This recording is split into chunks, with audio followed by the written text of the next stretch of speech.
फडणवीस आणि आदित्य ठाकरे एकाच वेळेला सॉफिटेल हॉटेलमध्ये होते. फडणवीस आणि आदित्य ठाकरेंमध्ये भेट झाली नाही अशी भाजप सूत्रांची माहिती आहे. मी मित्रांसोबत आलो होतो, आमचा डिनर प्लॅन होता असं आदित्य ठाकरेंनी म्हटलेलं आहे. मात्र एक व्यक्ती बातम्या बघून गावी जाईल असं आदित्य ठाकरेंचं म्हणणं आहे. आदित्य ठाकरेंनी उपमुख्यमंत्री शिंदेंना टोला लगावलेला आहे.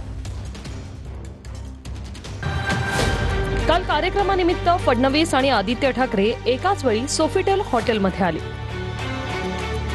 दरम्यान फडणवीस आणि आदित्य ठाकरेंमध्ये भेट झाल्याच्या चर्चा सुरू झाल्या. आदित्य काय म्हणाले, माझ्या मित्रासोबत माझा डिनर प्लॅन होता. डिनर आणि संगीत कार्यक्रम पूर्ण करून बाहेर आलो. माझ्या आणि फडणवीसांच्या भेटीच्या बातम्या ऐकत होतो. मात्र एक व्यक्ती बातम्या बघून गावी निघून जाईल. फडणवीस आदित्य ठाकरेंमध्ये भेट झाली नाही, भाजपच्या सूत्रांची माहिती. दोन नेते हे एका हॉटेलमध्ये होते, ते भेटले की नाही हे दोन नेते सांगू शकतील. हा एक नक्कीच, पण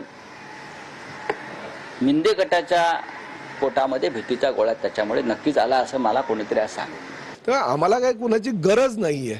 ज्यावेळेस खऱ्या अर्थानं गरज महायुतीची होती तेव्हा त्यांनी पळ काढला आणि आता महायुतीचं सरकार स्थापन झाल्यानंतर काही कामांच्या बाबतीत ते मुख्यमंत्री करतायत.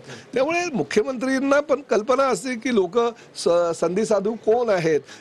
मला असं वाटतं संत असलेले प्रताप सरनाईक ज्यांची ईडीची इन्क्वायरी असताना सत्तेसाठी ज्यांनी गद्दारी केली त्यांनी संधी साधूपणावर बोलू नये